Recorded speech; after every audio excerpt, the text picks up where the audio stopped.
So, we're looking at water pumps right now. This is the 1/2 horsepower.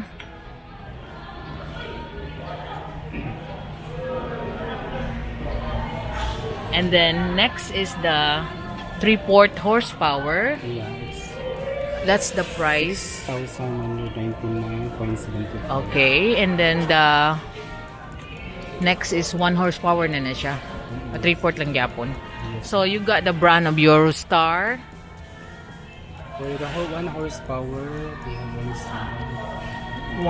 Wala ni siya 12,000. Pila na siya ka horsepower? O magibutang. Yeah. 1 horsepower gapon siya. 1 horsepower for this one because that's the price. So that's 1 horsepower, 12,999.75.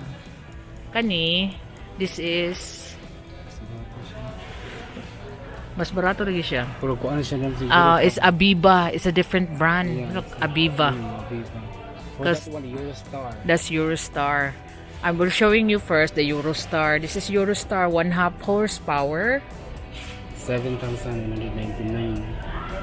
That's Eurostar 1/2 horsepower, 7,999.75. This is Eurostar again, 1 horsepower, jet shallow. Yeah, it's 9,999.75. 5. So the same, they're the same. So So we also have Prima. Prima brand. That's how many 1 horsepower also. 1 horsepower and it's 8,350. Okay, and then the next. So for the 3/4, it's same also the Prima Jet.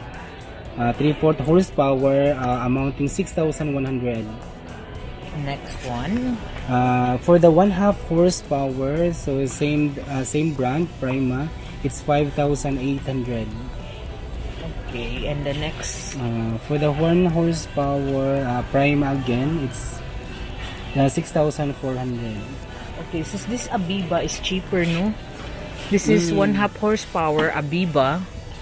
Now for Aviva, which is 1/2 horsepower, it's 3,800.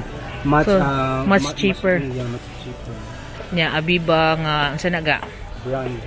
I think Aviva for Aviva 3/4 horsepower, it's 4,000. 4,000 pesos. Kani Aviva stainless. For Aviva stainless self-priming pump, it's 5,700. And I think it's 5,000. 1 horsepower. 1 horsepower with it's stainless steel. Yeah, it comes out with stainless. Okay. Kaning uban sa ubos, unsa ni nga brand? A+? Okay, hindi mga Dara-dara. That's gold. yeah, golds. Kana wala ang price. That's golds. Water technology. For this one, it's 3/4 horsepower and it's amounting 18,850 pesos. So a little bit expensive. It's expensive ang golds. Kaniga. So this one is 1/2 horsepower and it's 16,900. Okay, that's from golds again. Golds gyapon. So for this one, this is 1 horsepower. I think I'm not check. Dere wala gyutang.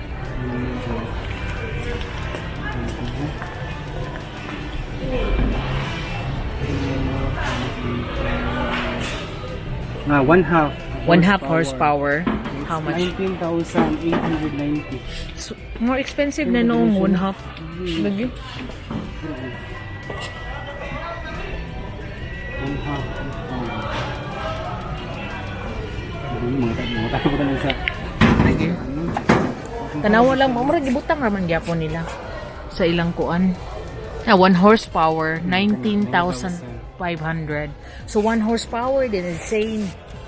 I think they are both the same. Kay 19,500 minsan na siya, no? So that's 890. Oh, 19,890. So that's 19,000. Like this one, 19,500. So that's more expensive. Yeah. But 1/2 horsepower. So I think gold is the best. because golds are always known for a good water pump. And the durability also is Durable. very So that's why the gold's water pump is more dear. So these are the submersible water pumps. So this is okay.